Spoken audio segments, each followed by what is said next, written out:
ಗುರುರ್ವಿಷ್ಣು ಗುರುರ್ದೇವೋ ಮಹೇಶ್ವರ ಗುರು ಸಾಕ್ಷಾತ್ ಪರಂ ಬ್ರಹ್ಮ ತಸ್ಮೈ ಶ್ರೀ ಗುರವೇ ನಮಃ. ಓಂ ಓಂ ಓಂ ನಾರಾಯಣ. ವಿಶುದ್ಧ ವೇದಾಂತ ಪರಿಭಾಷೆಯಲ್ಲಿ ನಾನು ಹದಿನೈದನೆಯ ವಿಷಯ ಅಂದ್ರೇನು, ತತ್ಪದಾರ್ಥ ತ್ವಂಪದಾರ್ಥ ವಿವೇಕ. ವಿಷಯವೇನು? ತತ್ಪದಾರ್ಥ ವಿವೇಕ. ಅದೇ ಮಾಡ್ತಾ ಇದ್ದೀವಿ. ತತ್ಪದಾರ್ಥ ವಿವೇಕದಲ್ಲಿ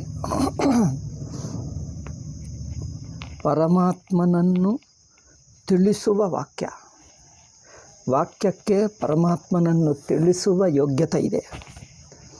ಅದು ಹೇಗೆ ಅಂದರೆ, ಒಂದು ಮಾಹಿತಿ ರೂಪವಾಗಿ ತಿಳಿಸುವುದು ಬೇರೆ, ಅನುಭವದಲ್ಲಿ ತೋರಿಸುವುದು ಬೇರೆ. ಜ್ಞಾನ ಅಂದರೆ ಅನುಭವದಲ್ಲಿ ತೋರಿಸುವುದು ಒಂದು ಬಗೆಯ ಜ್ಞಾನ, ಮಾಹಿತಿಯಾಗಿ ತಿಳಿವಳಿಕೆ ಕೊಡುವುದು ಇನ್ನೊಂದು ಜ್ಞಾನ. ಕರ್ಮಕಾಂಡವು ಮಾಹಿತಿಯಾಗಿ ತಿಳಿಸುತ್ತದೆ. ಏಕೆಂದರೆ ಕರ್ಮಕಾಂಡ ಹೇಳುವಂಥ ಪುಣ್ಯಪಾಪಗಳು ನಮ್ಮ ಅನುಭವದಲ್ಲಿಲ್ಲ, ಸ್ವರ್ಗ ನರಕಗಳು ಅನುಭವದಲ್ಲಿಲ್ಲ, ಪುನರ್ಜನ್ಮ ಈಗಿನ ಅನುಭವದಲ್ಲಿಲ್ಲ. ಆದ್ದರಿಂದ ಶಾಸ್ತ್ರ ಹೇಳಿದೆ ಎಂದು ಒಪ್ಪುಕೊಂಡು ಮುಂದುವರಿಯುತ್ತೇವೆ. ಅಂದರೆ ಅದು ಸ್ವಲ್ಪ, ಅದರಲ್ಲಿ ವಿಶ್ವಾಸ ಅಂಶ ಸ್ವಲ್ಪ ಇದೆ. ಆದರೆ ವೇದಾಂತ ಹೇಳುವ ತತ್ವ ಅನುಭವದಲ್ಲಿದೆ. ಇದು ಮಾಹಿತಿಯಾಗಿ ತಿಳಿಸುವುದಿಲ್ಲ, ಅನುಭವವನ್ನು ಎತ್ತಿ ತೋರಿಸುತ್ತದೆ. ಅಂದರೆ ಅರ್ಥವೇನು? ಬರೀ ಅನುಭವ ಮೊದಲೇ ಇದ್ದರೆ ತೋರಿಸುವುದೇಕೆ? ಇದು ಪ್ರಶ್ನೆ. ಅನುಭವದಲ್ಲೇ ಇದ್ದರೆ ನಮಗೆ ಗೊತ್ತಾಗ್ತದೆ ಅಲ್ಲವೇ? ತಿಳಿಸುವುದೇಕೆ? ನಿಜ, ಅನುಭವದಲ್ಲಿದ್ದರೆ ನಮಗೆ ಗೊತ್ತಾಗಬೇಕು, ಆದರೆ ಆಗುತ್ತಾ ಇಲ್ಲ. ನಮ್ಮ ಅನುಭವದಲ್ಲಿ ಸ್ವಲ್ಪ ಗೊಂದಲ ಇದೆ. ಅನುಭವವೇ ಆಗಿದ್ದರೂ ಸ್ವಲ್ಪ ಗೊಂದಲ ಇದೆ. ಗೊಂದಲ ಅಂದರೆ ಆ ಅನುಭವದಲ್ಲಿ ನಿಜವಾದ ಆತ್ಮ ಜೊತೆಗೆ ಅನಾತ್ಮದ ಅಂಶ ಸ್ವಲ್ಪ ಸೇರಿಕೊಂಡಿದೆ. ಅದನ್ನೇ ಅಧ್ಯಾಸ ಹೇಳ್ತೀವಿ. ಅದನ್ನೇ ಅಧ್ಯಾಸ, ತಪ್ಪು ತಿಳುವಳಿಕೆ ಹೇಳ್ತೀವಿ. ತನ್ನ ಅನುಭವವನ್ನು ಶುದ್ಧವಾದ ಅನುಭವವಾಗಿ ನೋಡ್ತಾ ಇಲ್ಲ, ಅನುಭವದಲ್ಲಿ ಒಂದು ತಪ್ಪು ಅನುಭವ ಸೇರಿಸಿದ್ದೇವೆ. ಶುದ್ಧವಾದ ಅನುಭವ ಒಂದು, ತಪ್ಪು ಅನುಭವ ಒಂದು. ತಪ್ಪು ಅನುಭವವೇನು? ತಪ್ಪು ಅನುಭವವಾಗುತ್ತದೆ, ಅದು ಅನುಭವವಲ್ಲ. ಅನುಭವ ಛಾಯ ಪಡ್ಕೊಂಡು ನೋಡಿ, ಅನಾತ್ಮ ಆತ್ಮ ಅನುಭವದಲ್ಲಿದೆ, ಅರಿವು ಚೈತನ್ಯಾತ್ಮ ಅರಿವಿನಲ್ಲಿದೆ. ಅನಾತ್ಮವು ಆತ್ಮದ ಸಾಮ್ಯವನ್ನು, ಆತ್ಮದ ಹೋಲಿಕೆಯನ್ನು ಪಡ್ಕೊಂಡು ಆತ್ಮನೇ ಆಗಿದ್ದಂತೆ ಅನಿಸುತ್ತದೆ. ಆ ಅನಿಸಿಕೆನೇ ಅನುಭವ. ಒಂದು ಅನಿಸುವ ಅನುಭವ, ಒಂದು ನಿಜವಾಗಿ ಇರುವ ಅನುಭವ. ಈ ಎರಡು ಅನುಭವಗಳ ಗೊಂದಲೆ ಅಂದರೆ ಮಿಕ್ಸಿಂಗ್ನಿಂದ, ಮಿಶ್ರಣದಿಂದ ನಮಗೆ ಉಪದೇಶ ಮಾಡಬೇಕಾಗ್ತಾ ಇದೆ. ಅಂದರೆ ಶುದ್ಧವಾದ ಅನುಭವ, ಅನುಭವ ಎಂದಂತೆ ಅನಿಸುವ ಅನುಭವ, ಅನಿಸುವ ಅನುಭವಕ್ಕಿಂತ ಇರುವ ಅನುಭವ ಮುಖ್ಯ. ಆ ಅನಿಸುವ ಅನುಭವ, ಆ ಅನಿಸುವ ಹಂತದಲ್ಲಿ ಅನಿಸುವಾಗ ಸ್ವಲ್ಪ ಈ ಅನುಭವದ ಛಾಯವನ್ನು ಪಡ್ಕೊಳ್ತದೆ. ಸ್ವತಃ ಸಿದ್ಧವೂ ಆತ್ಮಾನುಭವ. ದೇಹೇಂದ್ರಿಯಾದಲು ನಾನು ಎಂಬ ಅನುಭವ ಆತ್ಮದ ಸ್ವತಃ ಸಿದ್ಧವಾಗಿರುವ ಅರಿವಿನ ಛಾಯವನ್ನು, ಪ್ರತಿಬಿಂಬವನ್ನು ಪಡ್ಕೊಂಡು ಅದೇ ಆತ್ಮ ಎಂದಂತೆ ಅನಿಸುತ್ತದೆ. ಆದ್ದರಿಂದ ಅಹಂಬುದ್ಧಿ ಪ್ರತ್ಯಯಗಳು ವೃತ್ತಿಗಳು, ಅಂತಃಕರಣ ವೃತ್ತಿಗಳು ಬೇರೆ, ಸ್ವತಃ ಸಿದ್ಧವಾಗಿರುವ ಅರಿವಿನ ಸ್ವರೂಪ ಆತ್ಮ ಬೇರೆ. ಸ್ವತಃ ಸಿದ್ಧವಾಗಿರುವ ಅರಿವಿನ ಸ್ವರೂಪ ಆತ್ಮ ಸ್ವತಃ ಸಿದ್ಧವೇ, ಅದು ಅನುಭವ ಸಿದ್ಧವೇ. ಈಗ ವೃತ್ತಿರೂಪ ಅನುಭವ, ವೃತ್ತಿರೂಪ ಜ್ಞಾನವು ಈ ಸ್ವತಃ ಸಿದ್ಧ ಆತ್ಮದ ಹೋಲಿಕೆಯನ್ನು ಪಡ್ಕೊಂಡು ಅದರಂತೆ ಅನಿಸುತ್ತದೆ. ಅದರಂತೆ ಅನಿಸಿ ನಮ್ಮನ್ನು ಕನ್ಫ್ಯೂಸ್ ಮಾಡ್ತದೆ. ಈ ಕನ್ಫ್ಯೂಷನ್ನಲ್ಲಿ ಇರುವವನಿಗೆ, ಅಂದರೆ ಕನ್ಫ್ಯೂಷನ್ನಲ್ಲಿ ಏನಿದೆ? ಗೊಂದಲೆಯಲ್ಲಿ ಅನುಭವವೇ ಇದೆ, ಸ್ವಲ್ಪ ಅನುಭವ ಇದೆ. ಅನುಭವ ಹಾಗೆ ಅನಿಸುವ ಅನುಭವವಲ್ಲದ ಅನಾತ್ಮ ಇದೆ. ಅನುಭವ ಇದೆ, ಅನುಭವ ಹಾಗೆ ಅನಿಸುವ ಅನುಭವವಲ್ಲದ, ಅಂದರೆ ಅನಾತ್ಮ ಆತ್ಮ ಹಾಗೆ ಅನಿಸುವುದಿದೆ. ಎರಡು ಸೇರಿಕೊಂಡು ನಾವು ಆತ್ಮ ಎಂದು ತಿಳ್ಕೊಂಡುವಾಗ ನಿಜವಾಗಿರುವ ಆತ್ಮ, ಅನಿಸುವ ಆತ್ಮ, ಆತ್ಮ ಅನಿಸುತ್ತದೆ, ಆತ್ಮ ಆಗಿರುತ್ತದೆ, ಎರಡು ಆತ್ಮನೇ ಅಲ್ಲವೇ ಅಂದ್ಕೊಳ್ತೀವಿ. ಆತ್ಮ ಎಂದು ಅನಿಸುವ ಆತ್ಮ ಒಂದು ನಿಜವಾಗಿರುವ ಆತ್ಮ. ಹೇಗೆಂದರೆ ಒಂದು ಅಕ್ಕಿಯಲ್ಲಿ ನಿಜವಾದ ಅಕ್ಕಿ ಒಂದು, ಅಕ್ಕಿ ಹಾಗೆ ಅನಿಸುವಂಥ ಕಲ್ಲು ಒಂದು. ಅಕ್ಕಿ ಹಾಗೆ ದೂರದಿಂದ ಅನಿಸಿದ್ದರೆ ಅಕ್ಕಿ ಹಾಗೆ ಬಣ್ಣ ಇರುತ್ತದೆ, ಅಕ್ಕಿ ಹಾಗೆ ಆಕಾರವಿರುತ್ತದೆ, ಅಕ್ಕಿ ಎಂದು ತಿಳ್ಕೊಂಡು ಬಿಡ್ತೀವಿ. ಆವಾಗ ನಮ್ಮ ದೃಷ್ಟಿಯಲ್ಲಿ ಎಲ್ಲವೂ ಅಕ್ಕಿ ಅನಿಸುತ್ತದೆ. ಯಾರಾದರೂ ಹೇಳಿದ ನಂತರ ಅಥವಾ ಬಾಯಿಯಲ್ಲಿ ಹಾಕ್ಕೊಂಡು ಅಗಿಯುವಾಗ ಅಬ್ಬ ಅಕ್ಕಿ ಹೀಗೇಕಿದೆ ಅಂದರೆ ಇದು ಅಕ್ಕಿ ಅಲ್ಲ, ಏನು ಇದರಲ್ಲಿ ಸೇರಿಕೊಂಡಿದೆ, ಆಗುತ್ತದೆ ವ್ಯತ್ಯಾಸ. ಹಾಗೆ ಅಕ್ಕಿಯನ್ನು ಬಾಯಿಯಲ್ಲಿ ಹಾಕ್ಕೊಂಡು ಅಗೆಯುವಾಗ ಹಲ್ಲಿಗೆ ನೋವಾದರೆ ಕರ್ಕಂತ ಶಬ್ದ ಆಗಿಬಿಟ್ರೆ ಓ ಇದು ಅಕ್ಕಿ ಅಲ್ಲ ಇನ್ನೇನೋ ಇದೆ ಅಂದರೆ ಅಕ್ಕಿ ಹಾಗೆ ತೋರುತ್ತಿದ್ದು ಅಕ್ಕಿಯಲ್ಲಿ ಸೇರಿಕೊಂಡು ಅಕ್ಕಿ ಹಾಗೆ ತೋರಿ ನಮಗೆ ಅಕ್ಕಿ ಎಂದು ಅನಿಸಿದೆ. ಅನುಭವವನ್ನು ಪರಿಶೀಲನೆ ಮಾಡಿದರೆ ಅಲ್ಲ ಎಂದು ವ್ಯತ್ಯಾಸ ಆಗ್ತಾಯಿದೆ. ಹಾಗೆ ಅನುಭವ ಆತ್ಮ ನಿಜವಾದ ಅನುಭವ. ಆದರೆ ಅನಾತ್ಮ ಇಂದ್ರಿಯಗಳು, ಮನಸ್ಸು, ಅಹಂಬುದ್ಧಿ, ವೃತ್ತಿಗಳಿವೆ ನೋಡಿ. ಈ ವೃತ್ತಿಗಳು ಆತ್ಮ ಹಾಗೇ ಇರುವುದರಿಂದ, ಆತ್ಮದ ಛಾಯ ಪಡ್ಕೊಂಡುವುದರಿಂದ ಅದು ಆತ್ಮನೇನೇನೋ ಅನಿಸುತ್ತದೆ. ಅಂದರೆ ನಾವು ಸರಿಯಾಗಿ ಯೋಚನೆ ಮಾಡಿ ಪರೀಕ್ಷೆ ಮಾಡದೆ ಮೇಲೆ ನೋಟಕ್ಕೆ, ಪರಿಶೀಲನೆ ಮಾಡದೆ ಮೇಲೆ ನೋಟಕ್ಕೆ ಎರಡೂ ಒಂದೇ ಅನಿಸುತ್ತದೆ. ಮೇಲೆ ನೋಟಕ್ಕೆ ಈ ಅನಾತ್ಮವೂ ಆತ್ಮ ಅನಿಸುತ್ತದೆ, ಆತ್ಮ ಇದ್ದೇ ಇದೆ. ಅನಾತ್ಮವೂ ಆತ್ಮ ಅನಿಸುತ್ತದೆ, ವೃತ್ತಿಯೂ ಆತ್ಮ ಅನಿಸುತ್ತದೆ ಈ ಮೇಲೆ ನೋಟಕ್ಕೆ. ಅಂದರೆ ನಮ್ಮ ಅನಿಸಿಕೆಯಲ್ಲಿ ಏನು ಅನಿಸುತ್ತದೆ? ಆತ್ಮ ಒಂದೇ ಆತ್ಮ.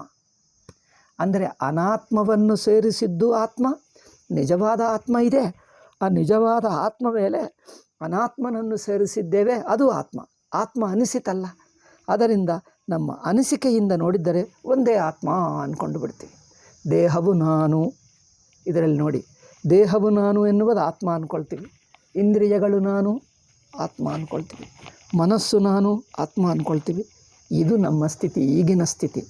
ಅಜ್ಞಾನಿ ಸ್ಥಿತಿಯಲ್ಲಿ ಅನಾತ್ಮವು ಆತ್ಮ ಹಾಗೆ ತೋರಿ ಆತ್ಮನೇ ಎಂದಂತೆ ಅನಿಸಿಕೊಂಡು ಆತ್ಮದಲ್ಲಿ ನಾವು ಸೇರಿಸಿಬಿಟ್ಟು ನೋಡ್ತೀವಿ.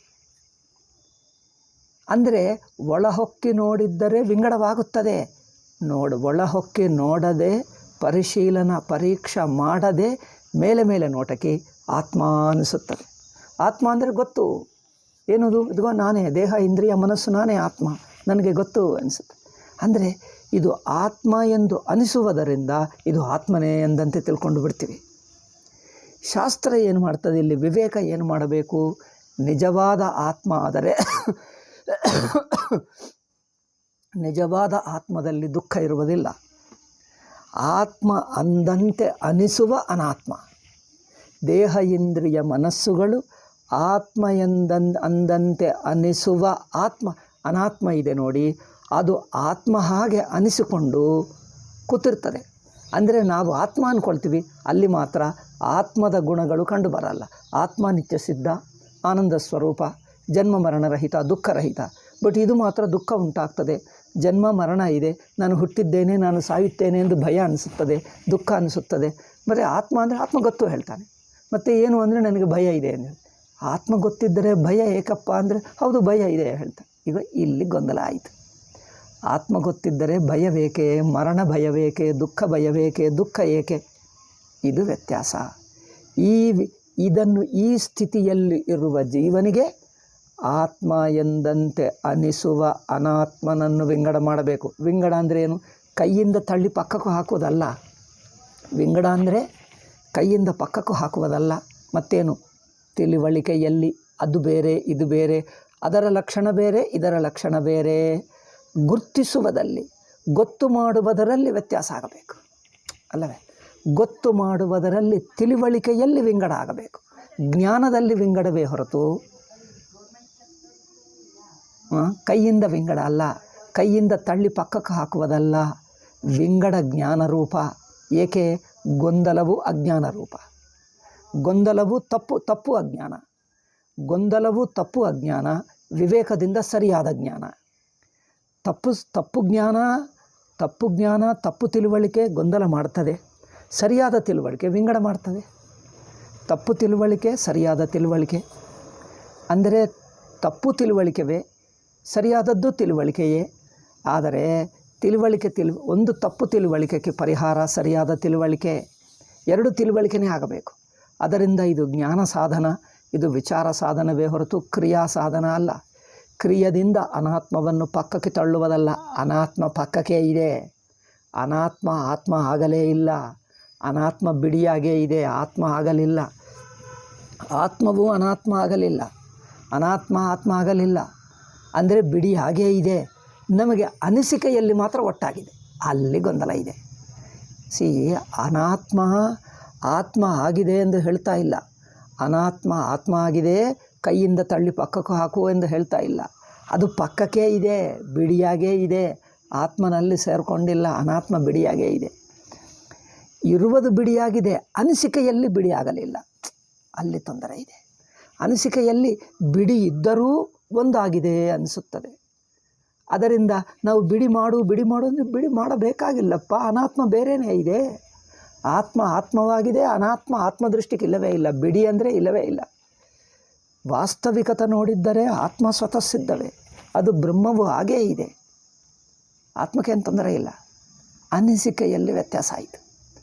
ನಿಜವಾಗಿ ಆತ್ಮ ಬ್ರಹ್ಮ ಆಗಿದ್ದರೂ, ಅನಾತ್ಮ ಎಂಬುದು ಕಲ್ಪಿತ ಏನು ಇಲ್ಲದಿದ್ದರೂ, ಅದು ಇದೆ ಎಂದಂತೆ ಅನಿಸಿಕೊಂಡು, ಅದು ಆತ್ಮ ಜಾಗದಲ್ಲಿ ಕೂತ್ಕೊಂಡು ಆತ್ಮನೇ ಎಂದಂತೆ ಅನಿಸಿಕೊಂಡು ಕೂತಿದೆ. ಇದು ಪ್ರಾಬ್ಲಮ್ ನಮಗೆ. ಅಂದರೆ ಸಮಸ್ಯೆವೆಲ್ಲ ಅನಿಸಿಕೆಯೇ, ತಪ್ಪು ತಿಳುವಳಿಕೆಯೇ ಸಮಸ್ಯೆ. ಅದಕ್ಕೆ ಪರಿಹಾರ ಸರಿಯಾದ ತಿಳುವಳಿಕೆ. ಸರಿಯಾದ ಅಂದರೆ ಏನು? ಅನಿಸಿಕೆ ಅನಿಸುತ್ತದೆ ಹೊರತು ಇರುವಿಕೆ ಅಲ್ಲ ಎಂದು ವಿಂಗಡ ಮಾಡಿ ತಿಳ್ಕೊಳ್ಳುವುದು. ಈ ವಿಂಗಡವೇ ವಿಚಾರ. ಈ ವಿಚಾರವು ಎರಡು ಬಗೆ ಮಾಡ್ತೀವಿ. ಒಂದು ತತ್ಪದಾರ್ಥ, ಒಂದು ತ್ವಂ ಪದಾರ್ಥ. ತತ್ವಮಸಿ ಮಹಾವಾಕ್ಯದಲ್ಲಿ ತತ್ತೆಂದು ಹೇಳಿದ್ದರೆ ಒಟ್ಟು ಜಗತ್ತಿನ ತತ್ವವೇನು, ತ್ವಂ ಅಂದರೆ ನನ್ನ ಸ್ವರೂಪವೇನು, ನನ್ನ ಸ್ವರೂಪವೇನು, ಒಟ್ಟು ಜಗತ್ತಿನ ಸ್ವರೂಪವೇನು. ಈ ಎರಡು ಹಂತಗಳಲ್ಲಿ, ಎರಡು ಕೋಣಗಳಲ್ಲಿ, ಎರಡು ದೃಷ್ಟಿಯಿಂದ ವಿಚಾರ ಮಾಡ್ತೀವಿ.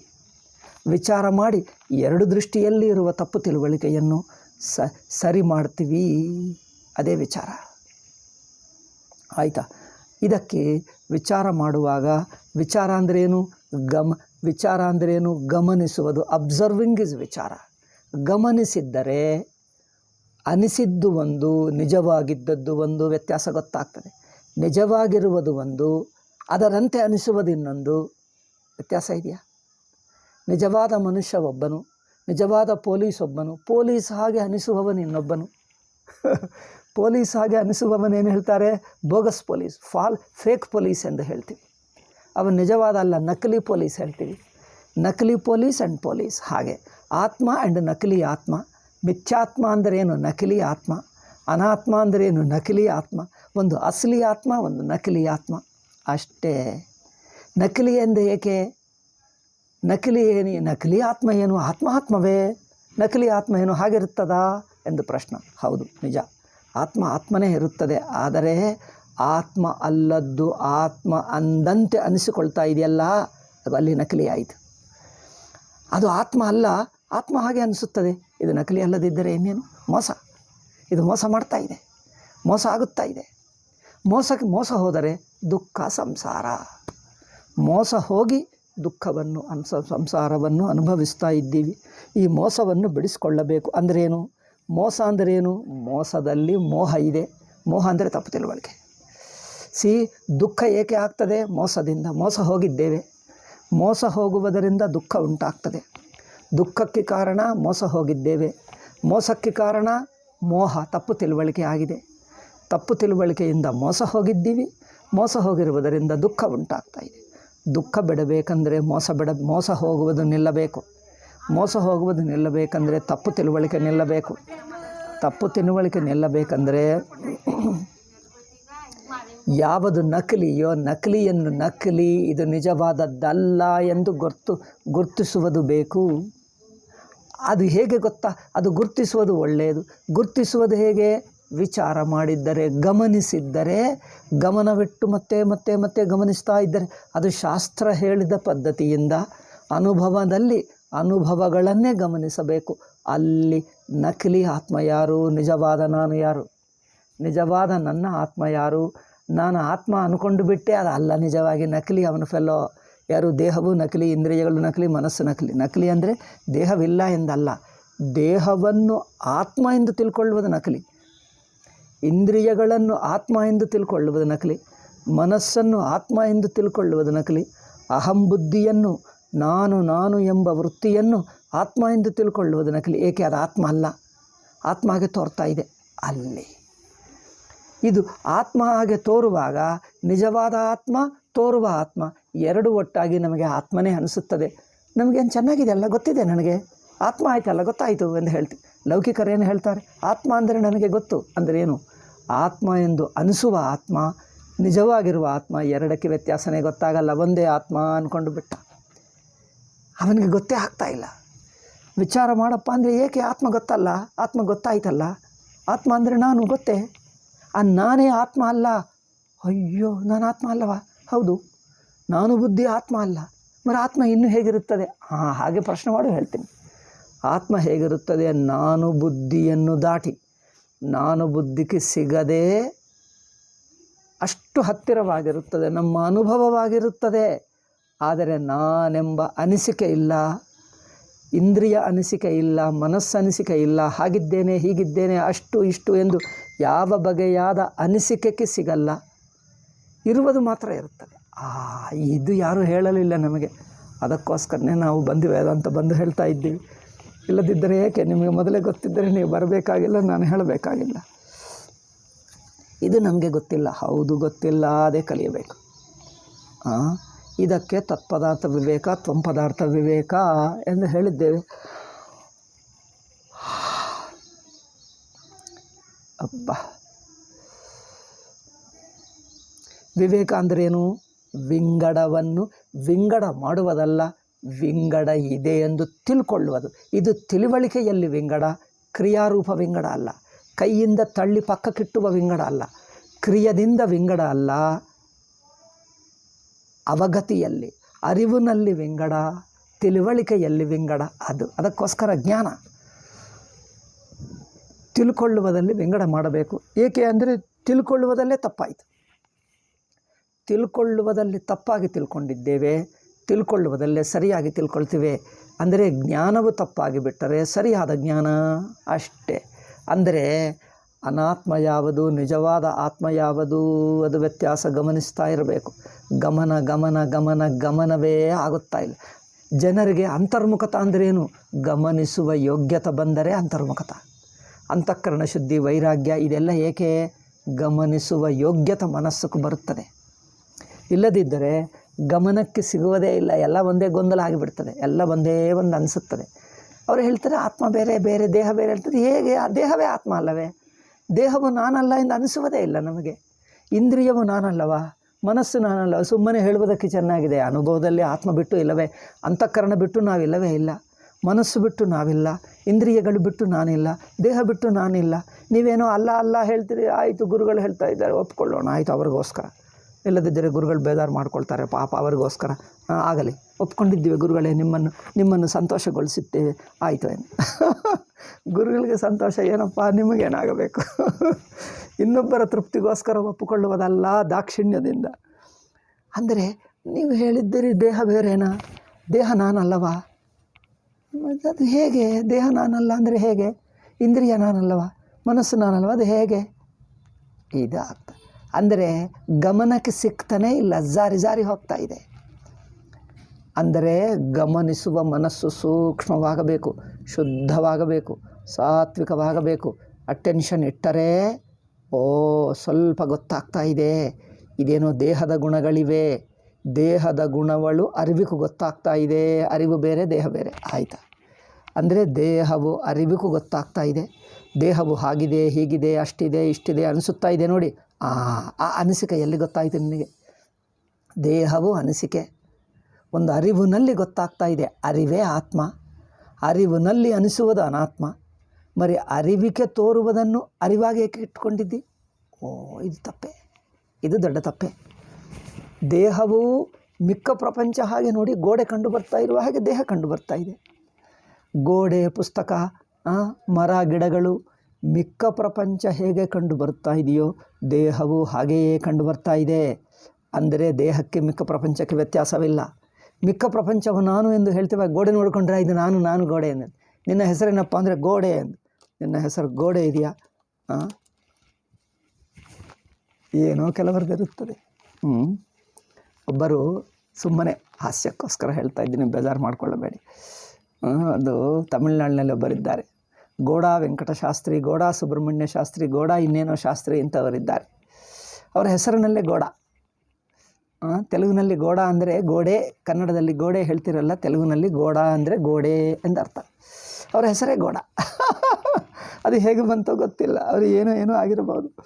ಅವರು ಮನೆ ಕಟ್ಟುವಾಗ ಯಾರೋ ನೋಡಿ ಗೋಡೆ ಕಟ್ತಾ ಇದ್ದಾರೆ, ಅವರೇ ಗೋಡೆ ಅವರು ಎಂದು ಹೇಳಿಬಿಟ್ರು, ಅದು ಗೋಡೆ ಆಗಿರ್ಬೋದು. ಏನೋ ಗೊತ್ತಿಲ್ಲ, ಅದು ಏನೇನೋ ಆಗಿರ್ಬೋದು. ಅಥವಾ ಊರಿನ ಹೆಸರು ಗೋಡೆ ಇತ್ತೋ, ಏನೋ ಆಗಿರ್ಬೋದು. ಗೋಡೆ మీద ಕೂತಿದ್ದಾರೋ ಏನೋ, ಅದರಿಂದ ಅವರು ಗೋಡೆ ಎಂದು ಹೇಳಿಬಿಟ್ರು. ಅವರು ಯಾರೋ ಹಿಂದಿನವರು ಯಾವುದೋ ಒಂದು ಸಲ ಆಗಿರ್ಬೋದು, ಗೋಡೆ ಎಂದು ಹೇಳಿಬಿಟ್ರು. ಅಂದರೆ ಗೋಡೆ ನೋಡಿದ್ದರೆ ಇದು ನಾನು ಎಂದು ಅನಿಸುತ್ತದ? ಅನಿಸಲ್ಲ. మరి ದೇಹ ನೋಡಿದ್ದರೆ ನಾನೆಂದು ಏಕೆ ಅನಿಸಬೇಕು? ಗೋಡೆ ನೋಡಿದ್ದರೆ ನಾನಲ್ಲ ಎಂದು ನಿಮಗೆ ಹೇಗೆ ಸ್ಪಷ್ಟವಾಗಿ ಗೊತ್ತಾಗ್ತಾ ಇದೆಯೋ, ದೇಹ ನೋಡಿದ್ದರೆ ನಾನು ಎಂದು ಏಕೆ ಅನಿಸುತ್ತಾ ಇದೆ? ಅದು ಗಮನಿಸು. ಇಂದ್ರಿಯಗಳು ನಾನು ಅನಿಸುತ್ತಾ ಇದೆ, ನಾನು ನೋಡ್ತೀನಿ, ನಾನು ಕೇಳ್ತೀನಿ. ನಾನು ನೋಡುವುದಿಲ್ಲ, ನನ್ನಲ್ಲಿ ಕೇಳುವಿಕೆ ತೋರ್ತಾ ಇದೆ. ತನ್ನಲ್ಲಿ ನೋಡುವಿಕೆ ಕಂಡು ಬರ್ತಾ ಇದೆ, ತನ್ನಲ್ಲಿ ನೋಡುವಿಕೆ ತೋರ್ತದೆ. ನೋಡುವವನು ನಾನಲ್ಲ, ನೋಡುವಿಕೆ ನಾನಲ್ಲ, ಅರಿವೇ ತಾನು. ಹೀಗೆ ಅರಿವನ್ನು, ಆ ನೋಡುವ ಇಂದ್ರಿಯವನ್ನು ವಿಂಗಡ ಮಾಡಬೇಕು. ಈ ವಿಂಗಡ ಸೂಕ್ಷ್ಮವಾಗಿದೆ. ಮನಸ್ಸು ಅತ್ಯಂತ ಶುದ್ಧವಾಗಬೇಕು, ವೈರಾಗ್ಯ ಇರಬೇಕು, ಇಂದ್ರಿಯ ನಿಗ್ರಹ, ಮನೋನಿಗ್ರಹ, ಸತ್ಯ, ಅಹಿಂಸಾ, ಬ್ರಹ್ಮಚರ್ಯ ಇರಬೇಕು, ಅಭಿಮಾನ ಅಹಂಕಾರಗಳು ಬಿಡಬೇಕು, ಕ್ಷಮಾಶೀಲ ಆಗಬೇಕು. ಏಕೆ? ನಾಮರೂಪಗಳ ಮೇಲೆ, ವಸ್ತುಗಳ ಮೇಲೆ ಆಸಕ್ತಿಗಳು, ಮೋಹಗಳು, ನನ್ನದು, ನಿನ್ನದು, ಅದು, ಇದು ಏನೋ ಆಸಕ್ತಿ, ಮೋಹ, ದ್ವೇಷ ಇಟ್ಕೊಂಡರೆ ಆ ಆಸಕ್ತಿ, ಮೋಹ, ದ್ವೇಷಗಳೇ ಅಡ್ಡಿಯಾಗಿ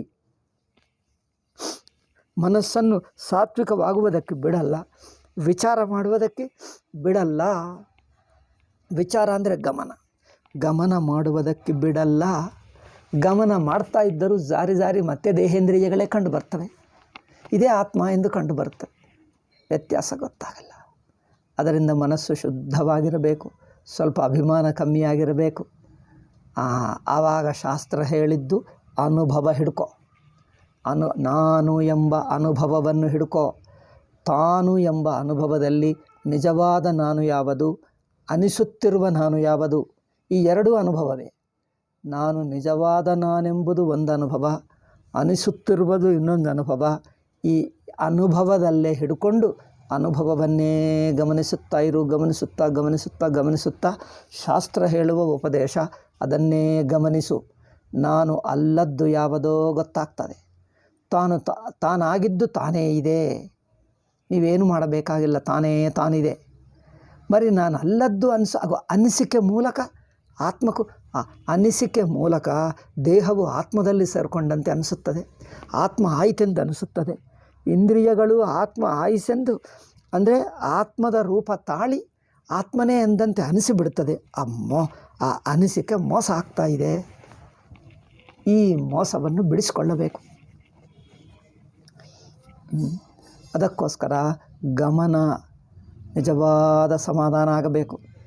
ವೇದಾಂತಿಗಳು, ರಾಗದ್ವೇಷಗಳು, ಅಹಂಕಾರಿಗಳು ಲೌಕಿಕರ ಹಾಗೆ ಇರುವುದಿಲ್ಲ. ಲೌಕಿಕರಿಗೆ ಆಸ್ತಿ ಬೇಕು, ಏನೋ ಬೇಕು, ಅವರು ನಮ್ಮವರು, ಇವರು ನಮ್ಮ ಶತ್ರುಗಳು. ಯಾರೂ ಶತ್ರು ಇಲ್ಲ, ಮಿತ್ರ ಇಲ್ಲ, ಎಲ್ಲವೂ ತೋರಿಕೆ, ಕನಸಿನ ಹಾಗೆ ಎಲ್ಲವೂ ತೋರಿಕೆನೇ. ಈ ನಾಮರೂಪಗಳು, ನೆಂಟರು, ಬಂಧುಗಳು, ಸಂಬಂಧಗಳು ಎಷ್ಟು ದಿವಸ ಇರ್ತದಪ್ಪ? ನೋಡ್ತಾನೆ ಕಾಲ ಕಲಿಯುತ್ತದೆ, ನೋಡ್ತಾ ಶರೀರ ಬಿಡ್ತೀವಿ, ಹೋಯಿತು. ಮತ್ತು ಯಾರಿಗೆ ಯಾರೋ ಏನೂ ಗೊತ್ತಿಲ್ಲ. ಅದರಿಂದ ಇವೆಲ್ಲ ತಾತ್ಕಾಲಿಕ ನಾಟಕದಲ್ಲಿರುವ ಸಂಬಂಧಗಳು. ಒಬ್ಬನು ಕೆಟ್ಟವನಾದರೆ ಆಗಬಹುದು ಬಿಡು, ಅವನು ಕೆಟ್ಟ ಅನಿಸುತ್ತಾ ಇದ್ದರೆ ನಮ್ಮ ಮನಸ್ಸು ಕೆಟ್ಟು ಹೋಗ್ತದೆ, ಮುರಿದು ಹೋಗ್ತದೆ, ದ್ವೇಷ ಆಗುತ್ತದೆ. ಅದರಿಂದ ನಮಗೇನು ಲಾಭವಿಲ್ಲ. ಅವನು ಕೆಟ್ಟ ಮಾತ್ರ ಬಿಡಲ್ಲ, ಕೆಟ್ಟವನು ಕೆಟ್ಟ ಬುದ್ಧಿ ಬಿಡಲ್ಲ. ಅವರನ್ನು ನೋಡಿಕೊಂಡು ಯೋಚನೆ ಮಾಡಿ ನಮ್ಮ ಬುದ್ಧಿ ಹಾಳಾಗ್ತದೆ. ಏಕಪ್ಪ ಕೆಟ್ಟವನು ಬಿಡು, ಸಜ್ಜನರಿದ್ದಾರೆ ಇರಲಿ, ಅದರಲ್ಲಿರುವಂಥ ಅಭಿಮಾನ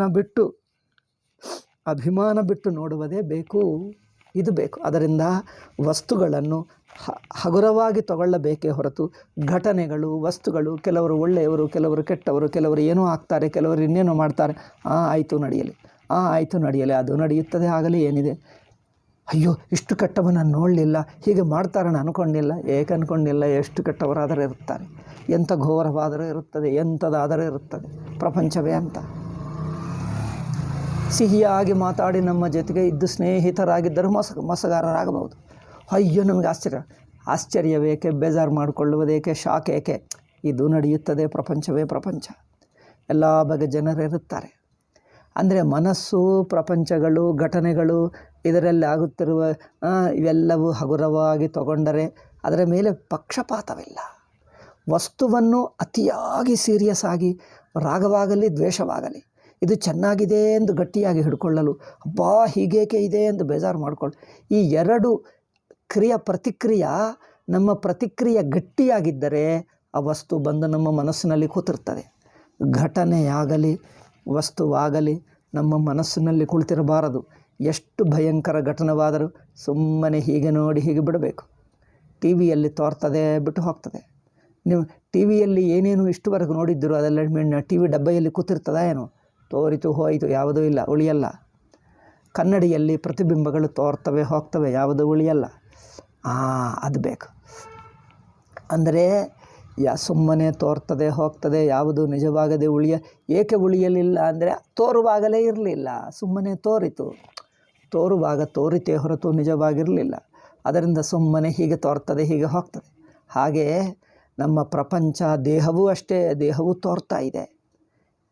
ದೇಹವು ನಿಜವಾಗಿ ಹೋಗುತ್ತದೆ, ಈಗಲೇ ಇಲ್ಲ. ಕನಸಿನಲ್ಲಿ ಇತ್ತ ದೇಹ, ಸುಷುಪ್ತಿಯಲ್ಲಿತ್ತ ದೇಹ, మరి ಸುಷುಪ್ತಿಯಲ್ಲಿ ಕನಸಿನಲ್ಲಿ ಈಗಲೇ ಬಿಡ್ತಾ ಇದ್ದೀವಿ. ಮತ್ತು ಪ್ರಾಣ ಬಿಟ್ಟ ನಂತರ ಅಷ್ಟುವರೆಗೂ ಕಾಯುವುದೇಕೆ, ಈಗಲೇ ಬಿಡ್ತಾನೆ ಇದ್ದೀವಿ.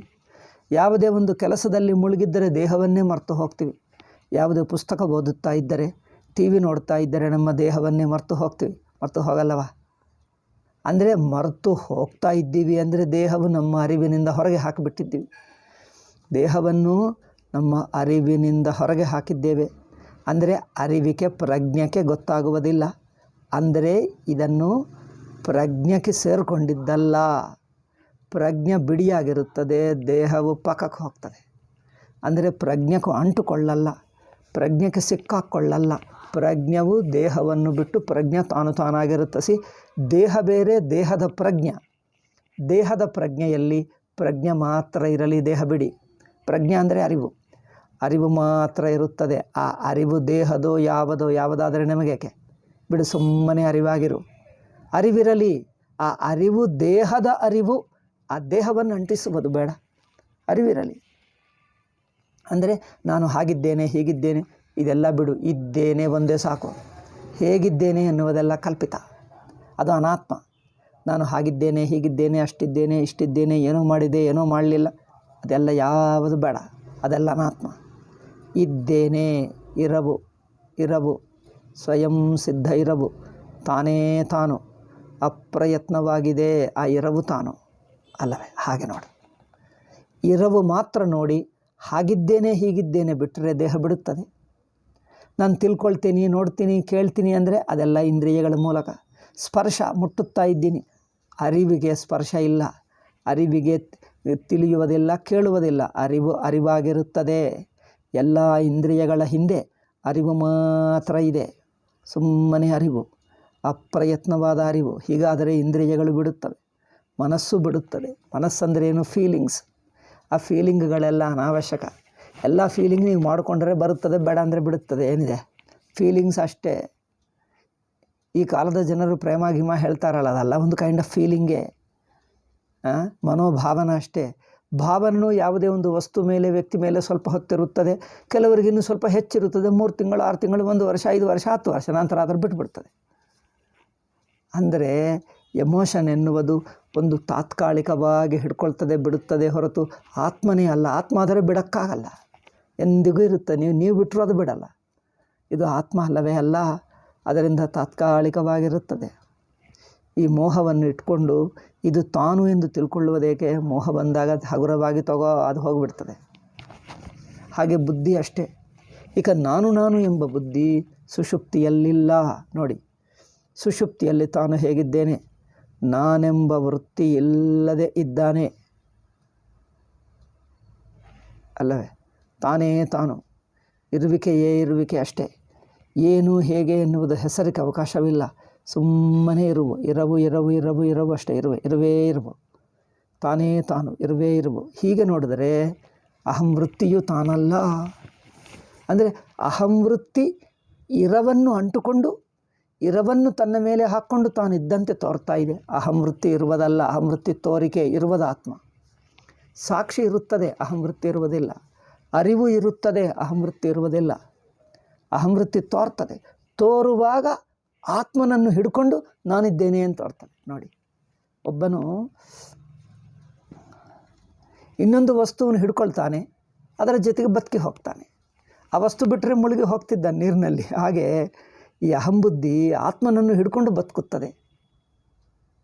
ನಮಗೇನು ಅನಿಸುತ್ತದೆ? ಅಹಂಬುದ್ಧಿ ನಾನು ಅನಿಸ್ತದೆ. ಏಕೆಂದರೆ ಎಂದಿಗೂ ಇದೆಯಲ್ಲವೇ?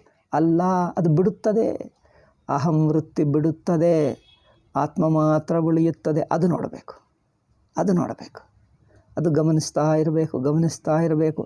ಮತ್ತೆ ಮತ್ತೆ ಗಮನಿಸಿದ್ದರೆ ಗಮನ ಮಾಡುವ ಯೋಗ್ಯತೆ ಹೆಚ್ಚಾಗ್ತದೆ, ವೈರಾಗ್ಯ ಗಟ್ಟಿಯಾಗ್ತದೆ, ಇಂದ್ರಿಯ ನಿಗ್ರಹ, ಮನೋನಿಗ್ರಹ, ಬ್ರಹ್ಮಚರ್ಯ, ಕ್ಷಮಾಗುಣ, ಅನಾಸಕ್ತಿ ಇದು ಹೆಚ್ಚಾಗ್ತದೆ. ವೇದಾಂತ ವಿಚಾರದಿಂದ ಆಧ್ಯಾತ್ಮಿಕ ಗುಣಗಳಿವೆ ನೋಡಿ.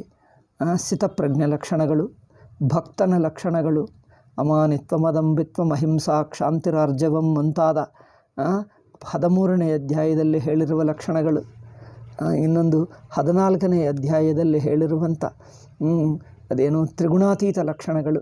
ಈ ಲಕ್ಷಣಗಳು, ಗುಣಗಳೆಲ್ಲ ಆತ್ಮನ ಸ್ವರೂಪವನ್ನೇ ತಿಳಿಸುತ್ತವೆ. ಈ ಒಂದೊಂದು ಗುಣಕ್ಕೆ ಅರ್ಥ ತಾನು ಸಾಕ್ಷಿಯಾಗಿದ್ದಾನೆ ಎಂದರ್ಥ ಅಷ್ಟೇ. ಹೀಗೆ ಇದು ವಿವೇಕ ಮಾಡುವುದು ಬೇಕು. ಈ ವಿವೇಕ ಅಂದರೆ ಮೊದಲು ಮನಸ್ಸು ಶುದ್ಧಿಯಾಗಬೇಕು, ಜಿಜ್ಞಾಸ ಇರಬೇಕು, ವೈರಾಗ್ಯ ಚೆನ್ನಾಗಿರಬೇಕು, ಇಂದ್ರಿಯ ಮನೋನಿಗ್ರಹ ಇರಬೇಕು. ಏಕೆಂದರೆ ಮನಸ್ಸು ನೋಡಿ, ಇಂದ್ರಿಯಗಳು ಚಂಚಲವಾದರೆ, ಭೋಗಪರಾಯಣವಾದರೆ ಗಮನ ಹೋಗಿಬಿಡ್ತದೆ.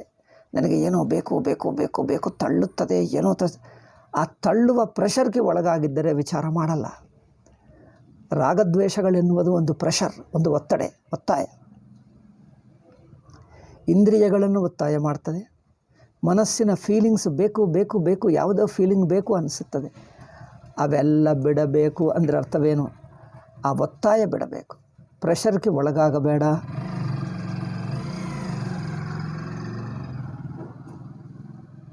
ಪ್ರೆಷರ್ಗೆ ಒಳಗಾಗದಿದ್ದರೆ ಮನಸ್ಸು ಸಮಾಧಾನವಾಗಿರುತ್ತದೆ.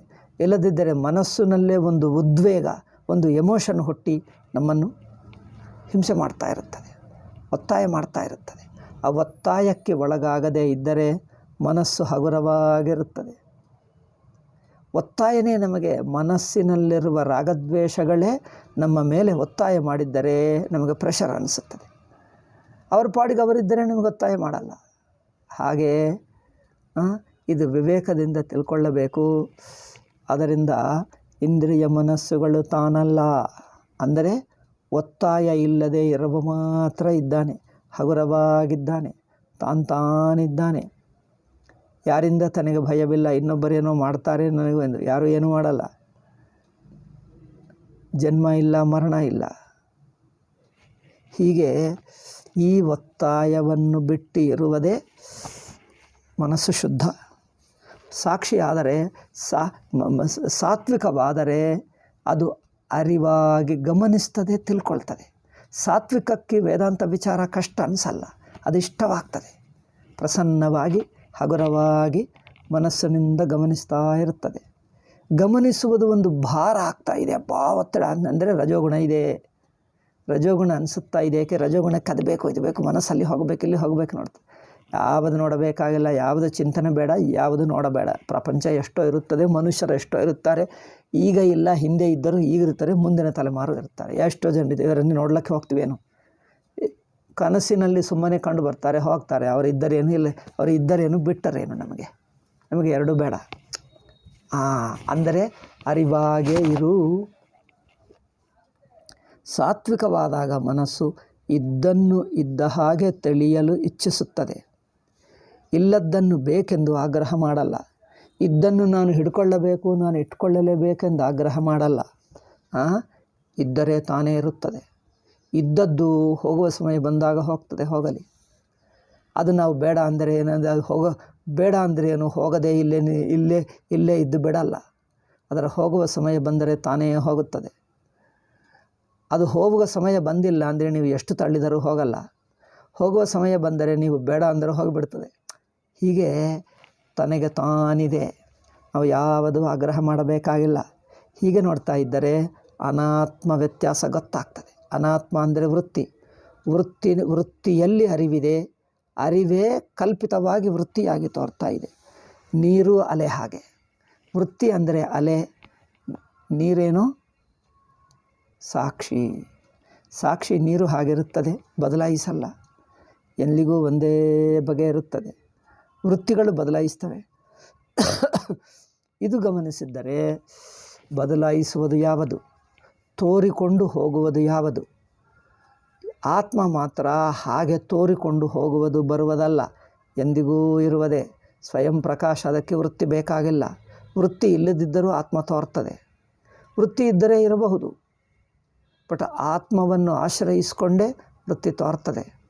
ವೃತ್ತಿ ಇಲ್ಲ ಅಂದರೆ ಪರವಾಗಿಲ್ಲ, ಆತ್ಮ ತೋರ್ತದೆ. ಅರಿವು ತೋರ್ತಾನೆ ಇರುತ್ತದೆ. ಅರಿವು ಬಿಟ್ಟು ಹೋಗಲ್ಲ, ಜಾರಿ ಹೋಗಲ್ಲ. ಇದು ಗಮನಿಸುವುದು. ಇದು ವಿಚಾರ.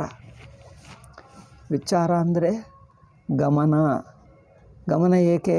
ವಿಂಗಡ ಮಾಡಬೇಕೆಂಬ ತಿಳುವಳಿಕೆಯಲ್ಲಿ ವಿಂಗಡ ಮಾಡಬೇಕೆಂಬ ಇಚ್ಛೆಯಿಂದ ಪರಿಶೀಲನೆ ಮಾಡಿದ್ದರೆ ಅದನ್ನು ವಿಚಾರ ಹೇಳ್ತೀವಿ. ವಿಚಾರ ಮಾಡುವುದಕ್ಕೆ ಶಾಸ್ತ್ರದಲ್ಲಿ ತತ್ಪದಾರ್ಥ ವಿವೇಕಕ್ಕೆ ಅಂದರೆ ಪರಮಾತ್ಮನ ಸ್ವರೂಪ ತಿಳಿಯುವುದಕ್ಕೆ 2 ಪ್ರಕ್ರಿಯೆಗಳಿವೆ. ಒಂದು ವಿಧಿಮುಖ ಪ್ರಕ್ರಿಯೆ, ಇನ್ನೊಂದು ನಿಷೇಧಮುಖ ಪ್ರಕ್ರಿಯೆ. ಅಂದರೆ ಒಂದು ನೆಗೆಟಿವ್, ಇನ್ನೊಂದು ಪಾಸಿಟಿವ್. ಪಾಸಿಟಿವ್ ಅಂದರೆ ಹೀಗೆ ಎಂದು ಹೇಳುವುದು.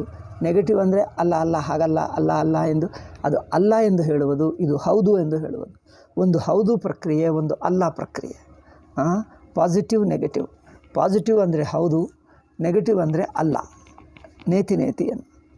ಅದು ಇಲ್ಲ ಎಂದು ಹೇಳ್ತದೆ, ಇದು ಹೌದು, ಹೀಗೆ ಹಾಗೆ ಹೀಗೇ ಎಂದು ಹೇಳ್ತದೆ. ಅದು ವಿಧಿಮುಖ.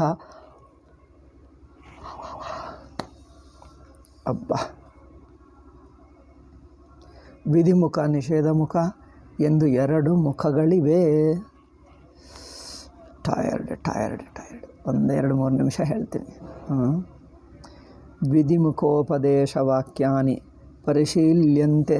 ವಿಧಿಮುಖ ವಾಕ್ಯಗಳು ಹೀಗೆ ಹೌದು ಎಂದು ಹೇಳುವ ಬಗೆಗೆ ವಿಧಿಮುಖ, ಪಾಸಿಟಿವ್ ಸ್ಟೇಟ್ಮೆಂಟ್ ಹೇಳ್ತೀವಿ. ಈ ವಿಧಿಮುಖ ವಾಕ್ಯಗಳನ್ನು ವಿಚಾರ ಮಾಡೋಣ. ಉಪನಿಷತ್ತಿನಲ್ಲಿ ಪರಮಾತ್ಮನನ್ನು ತಿಳಿಸುವುದಂದರೆ ಮಾಹಿತಿಯಲ್ಲ. ತಿಳಿಸುವುದಂದರೆ ಅನುಭವದಲ್ಲಿ ತೋರಿಸುವುದಂದರೆ ತಪ್ಪನುಭವವನ್ನು ತಪ್ಪೆಂದು ತಿಳಿಸಿ ಅದು ಪಕ್ಕಕ್ಕೆ ಹೋದಾಗ ಯಾವುದು ಉಳಿಯುವ ಸ್ವತಃಸಿದ್ಧ ಅನುಭವವಿರುತ್ತದೋ ಅದನ್ನು ತಿಳಿಸುವುದು. ತಾನು ಅಲ್ಲದ್ದು ಬಿಡಿಸಿ ತಾನು ಆಗಿದ್ದು ತಾನೇ ಇರುತ್ತದೆ. ಅಪ್ರಯತ್ನವಾಗಿ, ಯಾವ ಆಯಾಸವಿಲ್ಲದೆ, ಯಾವ ಕಷ್ಟವಿಲ್ಲದೆ ತಾನು ಇದ್ದದ್ದೇನೋ ಅದೇ ಇದ್ದಾನೆ. ಹೀಗೆ ಇದ್ದದ್ದನ್ನು ಇದ್ದ ಹಾಗೆ ತಿಳಿಯುವುದು. ಇನ್ನೊಂದೇನೋ ಆತ್ಮ ಹಾಗೆ ಅನಿಸುವುದು ಅನಿಸಿಕೆಯೇ ಹೊರತು ನಿಜವಲ್ಲ ಎಂದು ಗೊತ್ತಾಗುವುದು. ಈ ಗೊತ್ತಾಗುವುದೇ ವಿವೇಕ ವಿಂಗಡ. ವಿವೇಕರೂಪ ವಿಂಗಡ, ಕ್ರಿಯಾರೂಪ ವಿಂಗಡ ಅಲ್ಲ. ಅದರಿಂದ ವಿಧಿಮುಖ ಉಪದೇಶ ವಾಕ್ಯಾನಿ, ಉಪನಿಷತ್ತಿನಲ್ಲಿ ವಿಧಿಮುಖವಾಗಿ ಅಂದರೆ ಹೀಗೆ ಇಂಥದ್ದು ಎಂದು ಪಾಸಿಟಿವ್ ಆಗಿ ಹೌದು ಎಂದು ಹೇಳುವ ವಾಕ್ಯಗಳಿವೆ. ಆ ವಿಧಿಮುಖ ವಾಕ್ಯಗಳನ್ನು ಬ್ರಹ್ಮವನ್ನು ತಿಳ್ಕೊಳ್ಳುವುದಕ್ಕೆ ಹೇಗೆ ಬಳಸುವುದು?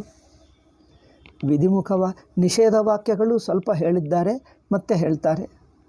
ನಿಷೇಧ ವಾಕ್ಯಗಳು ಅನಿಸುವ ಅನಿಸಿಕೆನೂ ಪಕ್ಕಕ್ಕಿಡಿಸಿ ಅಂದರೆ ಆತ್ಮ ಅಲ್ಲ ಎಂದು ತಿಳಿಸಿದ್ದರೆ ಅದು ಆತ್ಮ ಅಲ್ಲದೆ ಹೋಯ್ತು, ಪಕ್ಕಕ್ಕೆ ಹೋಯ್ತು. ಅದು ವಿಧಿಮುಖ ಅಂದರೆ ನಿಷೇಧ ವಾಕ್ಯಗಳು ಆತ್ಮ ಅಲ್ಲ ಎಂದು ತಿಳಿಸಿಬಿಡ್ತವೆ. ವಿಧಿಮುಖ ವಾಕ್ಯಗಳು ಹೌದು ಅಂದರೆ ಏನೆಂದು ತಿಳಿಸುತ್ತವೆ? ಅದು ಕಷ್ಟ. ಅದಕ್ಕೋಸ್ಕರ ಇಲ್ಲಿ ಮೊದಲು ವಿಧಿಮುಖ ಉಪದೇಶ ವಾಕ್ಯಗಳನ್ನು ತಗೊಂಡು ಅವುಗಳನ್ನು ಆತ್ಮತತ್ವವನ್ನು ಅಥವಾ ಪರಮಾರ್ಥ ತತ್ವವನ್ನು ತಿಳಿಯಲು ಹೇಗೆ ಬಳಸಿಕೊಳ್ಳಬೇಕು? ವಿಧಿಮುಖೋಪದೇಶ ವಾಕ್ಯಾನಿ ಪರಿಶೀಲ್ಯಂತೆ ತತ್ರ ದ್ವಿರೂಪಂ ಬ್ರಹ್ಮಾವಗಮ್ಯತೆ ವೇದಾಂತೇಶು. ಬ್ರಹ್ಮವನ್ನು ಎರಡು ಬಗೆಯಾಗಿ, ಎರಡು ರೂಪವಾಗಿ ಪರಮಾತ್ಮನನ್ನು ತಿಳಿಸುತ್ತದೆ ಶಾಸ್ತ್ರ. ತಿಳಿಸುವುದಂದರೆ ಅನುಭವದಲ್ಲಿ ತೋರಿಸುವುದು. ತೋರಿಸುವುದಂದರೆ ತಪ್ಪನುಭವವನ್ನು ತಪ್ಪೆಂದು ತೋರಿಸಿದಾಗ ಇರುವ ಅನುಭವ ತಾನೇ ಅನುಭವವಾಗಿ ಉಳಿಯುತ್ತದಲ್ಲ, ಅನುಭವದಲ್ಲಿ ಇಲ್ಲದ್ದು ಅನುಭವದಕ್ಕೆ ಬರುವುದಲ್ಲ. ನೋಡಿ ವ್ಯತ್ಯಾಸ. ವೇದಾಂತ ವಿಚಾರ ಅಂದರೆ ಅನುಭವದಲ್ಲಿ ಇಲ್ಲದ್ದನ್ನು ಅನುಭವಕ್ಕೆ ತಂದುಕೊಡುವುದಲ್ಲ, ಅನುಭವದಲ್ಲಿ ಇದ್ದಿದ್ದರೂ ತಪ್ಪನುಭವದಿಂದ ನಿಜವಾದ ಅನುಭವವನ್ನು ವಿಂಗಡಿಸುವುದು. ಆದರೆ ಅನುಭವವೇ. ಅನುಭವ ಎಂದು ಅನಿಸುತ್ತದೆ, ಅನುಭವ ಎಂದು ಇರುತ್ತದೆ. ಅನಿಸುವ ಅನುಭವದಿಂದ ಇರುವ ಅನುಭವವನ್ನು ವಿಂಗಡಿಸಿ ತಿಳ್ಕೊಳ್ಳುವುದು. ಅನಿಸುವ ಅನುಭವ ಬೇರೆ, ಇರುವ ಅನುಭವ ಸ್ವತಃ ಸಿದ್ಧ. ಇರುವ ಅನುಭವವನ್ನು ತಿಳ್ಕೊಳ್ಳಬೇಕಂದರೆ ಅನಿಸುವ ಅನುಭವ ತಪ್ಪು ಎಂದು ತಿಳ್ಕೊಂಡದನ್ನು ಪಕ್ಕಕ್ಕಿಡಬೇಕು ಅಲ್ಲವೇ? ಇದು ವಿಚಾರ, ಇದು ಗಮನಿಸುವುದು. ಅಂದರೆ ಅನುಭವದಲ್ಲಿ ಇಲ್ಲದ್ದನ್ನು ಅನುಭವಕ್ಕೆ ತಗೊಂಡು ಬರುವುದಲ್ಲ, ಅಂಥದ್ದಿಲ್ಲ. ಅನುಭವದಲ್ಲಿ ಇದ್ದದ್ದನ್ನು ಅನುಭವಕ್ಕೆ ಯಾರೂ ತಗೊಂಡು ಬರೋಕ್ಕಾಗಲ್ಲ. ಅನುಭವದಲ್ಲಿ ಇಲ್ಲ ಅಂದರೆ ಇಲ್ಲ, ಅಷ್ಟೇ ಮುಗೀತು. ಹೀಗೆ ಇನ್ನೇನದನ್ನು ಅನುಭವದಲ್ಲಿ ಇಲ್ಲದ್ದನ್ನು ಅನುಭವಕ್ಕೆ ತರುವುದಾಗಲ್ಲ. ಅನುಭವದಲ್ಲಿ ಇದ್ದದ್ದು ಬೇರೆ ಏನೋ ಅನಾತ್ಮದಿಂದ ಮಿಶ್ರಣ ಆಗಿಬಿಟ್ಟರೆ ಆ ಮಿಶ್ರಣವನ್ನು ಬಿಡಿಸಿ ಆತ್ಮಾನುಭವವು ಸ್ವತಃಸಿದ್ಧ ಅನುಭವವನ್ನು ಉಳಿಸಬಹುದು. ಹಾಗೆ ಆದ್ದರಿಂದ ತತ್ರ ದ್ವಿರೂಪಂ ಬ್ರಹ್ಮಾವಗಮ್ಯತೆ. ಉಪನಿಷತ್ತಿನಲ್ಲಿ ಪರಮಾತ್ಮನನ್ನು ಎರಡು ರೂಪಗಳಾಗಿ ಎರಡು ರೂಪಗಳಾಗಿ ಪ್ರತಿಪಾದನೆ ಮಾಡುತ್ತದೆ, ಉಪದೇಶ ಮಾಡ್ತವೆ ಉಪನಿಷತ್ತುಗಳು. ಒಂದು ಜ್ಞೇಯಂ ಉಪಾಸ್ಯಂ ಚೈತಿ. ಜ್ಞೇಯಂ ಬ್ರಹ್ಮ, ತಿಳಿಯತಕ್ಕದ್ದಂದ್ರೇನು? ಅನುಭವದಲ್ಲಿ ತಪ್ಪನುಭವವನ್ನು, ಅನಿಸುವ ಅನುಭವವನ್ನು ಬಿಡಿಸಿದ್ದರೆ ಇರುವ ಅನುಭವ ಉಳಿದು ಬಿಡ್ತದೆ. ಇದು ಜ್ಞೇಯಂ ಬ್ರಹ್ಮ. ಬ್ರಹ್ಮವನ್ನು ಜ್ಞಾನದಿಂದ ತಿಳ್ಕೊಳ್ತಾ ಇದ್ದೀವಿ. ತಪ್ಪು ತಿಳುವಳಿಕೆಯನ್ನು ಬಿಡಿಸಿದ್ದರೆ ಇರುವುದು ತಾನು ಗೊತ್ತಾಗ್ತದೆ. ಇದು ಜ್ಞಾನ ರೂಪ ಬ್ರಹ್ಮ, ಜ್ಞೇಯಂ ಬ್ರಹ್ಮ. ಇನ್ನೊಂದು ಉಪಾಸ್ಯಂ ಬ್ರಹ್ಮ. ಅದೇ ಪರಮಾತ್ಮನನ್ನು ಹಾಗಿದ್ದಾನೆ ಹೀಗಿದ್ದಾನೆ ಎಂದು ಕೆಲವು ಗುಣಗಳು ವರ್ಣಿಸಿ, ಅವರ ಗುಣಗಳು ಹಾಗಿವೆ, ಅಷ್ಟು ದೊಡ್ಡವನು, ಅಷ್ಟು ಮಹಾತ್ಮ, ಅಷ್ಟು ಉಪಕಾರ ಮಾಡ್ತಾನೆ, ಅಹೇತುಕ ದಯಾಸಿಂಧು, ಇಂಥಂಥ ಭಕ್ತರನ್ನು ಭಕ್ತ ತ್ರಾಣಪರಾಯಣ, ನಮಿಸಿರುವವರನ್ನು ರಕ್ಷಿಸುತ್ತಾನೆ, ಇಂಥದ್ದು ಗುಣಗಳು ಸೇರಿಸಿ ನೋಡುವುದು. ಸೇರಿಸಿ ಅಂದ್ರೇನು? ಈ ಗುಣಗಳು ಇರುವವನಾಗಿ ನೋಡುವುದು, ಅವನನ್ನು ಇರುವವನನ್ನಾಗಿ. ಇದು ಉಪಾಸ್ಯಂ ಬ್ರಹ್ಮ. ಹೀಗೆ ಜ್ಞೇಯಂ ಉಪಾಸ್ಯಂ ಎನ್ನುವುದು ಎರಡು ಬಗೆ ಬ್ರಹ್ಮ ಒಂದೇ, ಎರಡು ಬ್ರಹ್ಮಗಳಲ್ಲ. ಸಗುಣೋಪಾಸಕರು ಉಪಾಸನ ಮಾಡುವ ಬ್ರಹ್ಮ ಅಂದರೆ ಸಗುಣ ಬ್ರಹ್ಮ, ತತ್ವ ವಿಚಾರಕರು ತಿಳಿಯುವ ನಿರ್ಗುಣ ಬ್ರಹ್ಮ ಎರಡು ಬ್ರಹ್ಮಗಳ ಅಲ್ಲ, ಒಂದೇ ಬ್ರಹ್ಮವನ್ನು ಎರಡು ಬಗೆಯಾಗಿ ನೋಡುವುದು. ಎರಡು ಬಗೆಯಾಗಿ ನೋಡಿದ್ದರೆ ಎರಡು ಬಗೆ ಅನಿಸುತ್ತದೆ, ಇರುವುದು ಮಾತ್ರ ಒಂದೇ. ಅನಿಸಿಕೆ ಬೇರೆ, ಇರುವಿಕೆ ಬೇರೆ ಅಲ್ಲವೇ? ಹೀಗೆ ಜ್ಞೇಯಂ ಉಪಾಸ್ಯಂಚ ಇತಿ ಅವಾದಿಷ್ಮ ಉಪಾಸನಾಖಂಡೇ. ಹಿಂದೆ ನಾವು ಉಪಾಸಕರಿಗೆ ಹೇಳುವ ಬ್ರಹ್ಮವನ್ನು ಗುಣಗಳ ಯುಕ್ತವಾಗಿ ಹೇಳ್ತದೆ. ಬ್ರಹ್ಮವನ್ನು ಬ್ರಹ್ಮವಾಗಿ ಹೇಗಿದ್ದಾನೋ ಹಾಗೆ ತಿಳಿಯುವುದಕ್ಕೆ ಗುಣಗಳು ಹೇಳಲ್ಲ. ಆ ಅನುಭವ ನಿರ್ಗುಣ ಬ್ರಹ್ಮ ಅಂದರೆ ಆ ಅನುಭವವಾಗಿರುವುದೇ.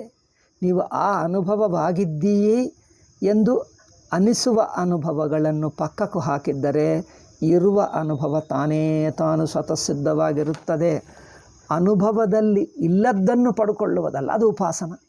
ಉಪಾಸನಾ ಶಾಸ್ತ್ರದಲ್ಲಿ ಅನುಭವದಲ್ಲಿ ಇಲ್ಲದ್ದನ್ನು ಹೊಸದಾಗಿ ಸಾಕ್ಷಾತ್ಕಾರ ಮಾಡಿಕೊಳ್ತಾನೆ.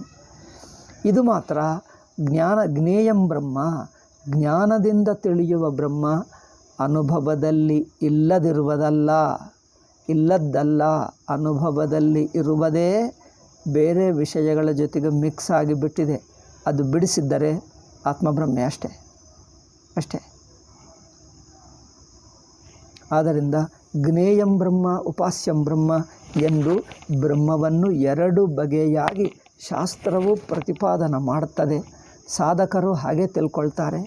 ಉಪಾಸನಾ ಸಾಧಕರು ಉಪಾಸ್ಯ ಬ್ರಹ್ಮವನ್ನು ತಿಳ್ಕೊಂಡು ಅದನ್ನೇ ಉಪಾಸನ ಮಾಡಿ ಹೊಸ ಅನುಭವ, ಪರಮಾತ್ಮನ ಹೊಸ ಅನುಭವವನ್ನು ಪಡ್ಕೊಳ್ತಾರೆ. ಈಗ ಜ್ಞಾನಿಗಳು ಹೊಸ ಅನುಭವವಲ್ಲ, ಇರುವ ಅನುಭವದಲ್ಲಿ ತಪ್ಪಿದ್ದರೆ ತೆಗೆದುಬಿಟ್ಟು ಸತ್ಯಾನುಭವವನ್ನು ಉಳಿಸುತ್ತಾರೆ ಅಷ್ಟೇ. ಅದರಿಂದ ಜ್ಞೇಯ ಬ್ರಹ್ಮಕ್ಕೂ ಗಮನಿಸುವುದು ಸಾಕು. ನೋಡ್ತಾ ಗಮನಿಸುತ್ತಾ ಇರುವುದೇ ಬೇಕು, ಅದೇ ಸಾಕು, ಅದೇ ಬೇಕು. ಆದರೆ ಉಪಾಸ್ಯಕ್ಕೆ ಹಾಗಲ್ಲ.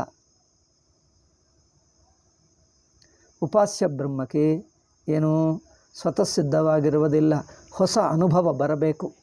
ಶಾಸ್ತ್ರದಲ್ಲಿ ಹೇಳಿರುವ ಗುಣಗಳನ್ನು ಇಟ್ಕೊಂಡು ಆ ಗುಣಗಳನ್ನೇ ಭಾವನೆ ಮಾಡ್ತಾ ಇದ್ದರೆ ನೋಡಿ, ಒಂದು ಪ್ರೇಮ ಗುಣವನ್ನೇ ನಿಮ್ಮ ಮನಸ್ಸಿನಲ್ಲಿ ತಗೊಂಡು ಬನ್ನಿ. ಮತ್ತೆ ಬಂದರೆ ಕೆಲವು ದಿವಸಕ್ಕೆ ಹೃದಯವು ಪ್ರೇಮದಿಂದ ತುಂಬುತ್ತದೆ. ದ್ವೇಷದಿಂದಲೇ ಮತ್ತೆ ದ್ವೇಷ ನೆನಪಿಸ್ಕೊಳ್ತಾ ಇರು.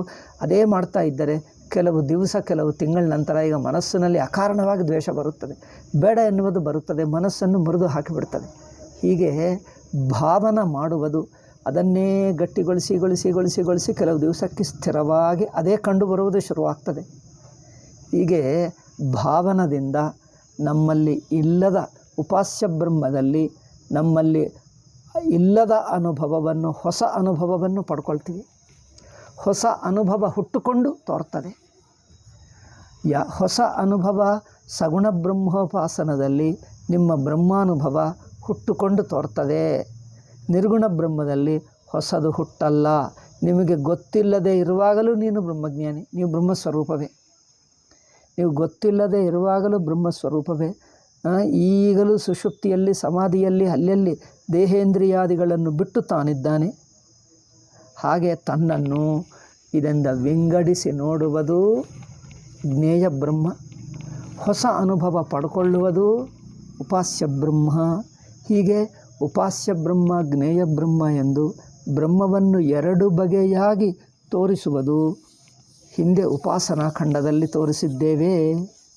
ಈಗ ಮುಂದಿಂದು ಈಗ ಏನು ಮಾಡ್ತಾ ಇದ್ದೀವಿ? ತತ್ರ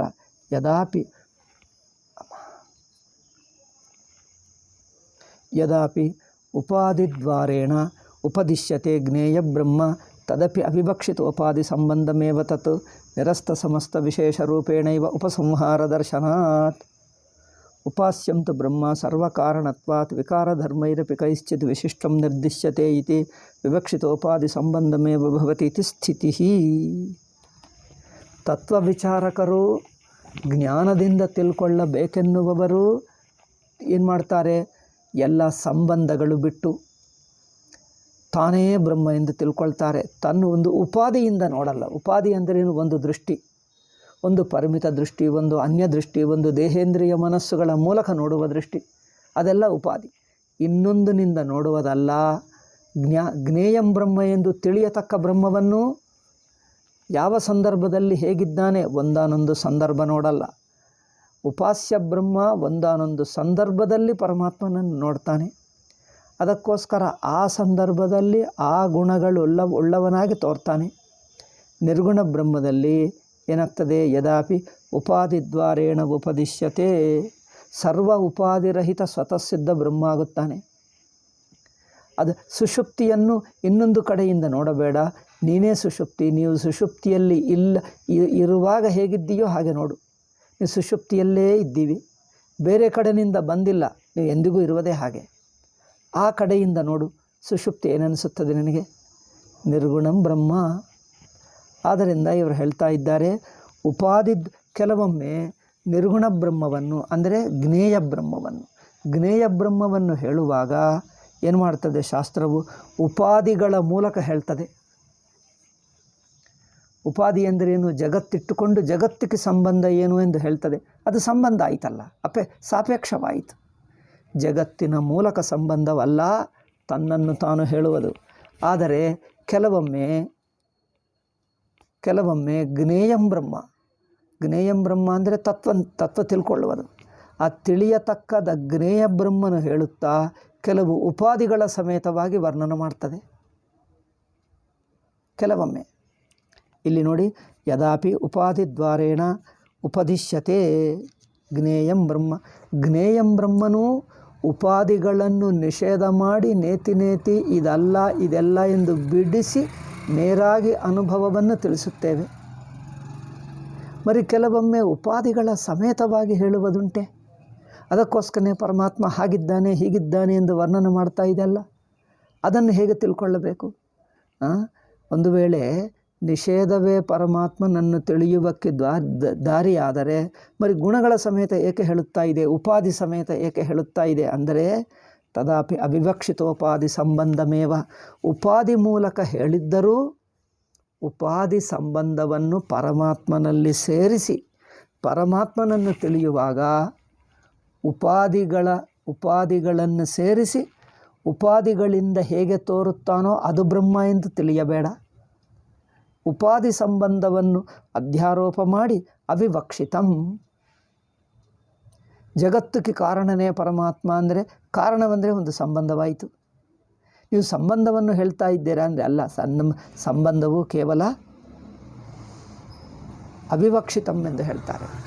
ಅವಿವಕ್ಷಿತಂ ಅಂದರೆ ಹೇಳತಕ್ಕದ್ದಲ್ಲ, ಆ ಅರ್ಥವಾಗುವುದಕ್ಕೆ ಒಂದು ಪ್ರಕ್ರಿಯೆಯಾಗಿ ಬಳಸಿದ್ದೇವೆ ಹೊರತು ಅದನ್ನು ಸಂಬಂಧವಾಗೇ ತಿಳ್ಕೋ. ಸಂಬಂಧ ಅಂದರೆ ಉಪಾಧಿ, ಇನ್ನೇನು. ಉಪಾಧಿ ಮೂಲಕ ಹೇಗೆ ತೋರ್ತಾನೋ ಅದೇ ಪರಮಾತ್ಮ ಎಂಬುದಲ್ಲ.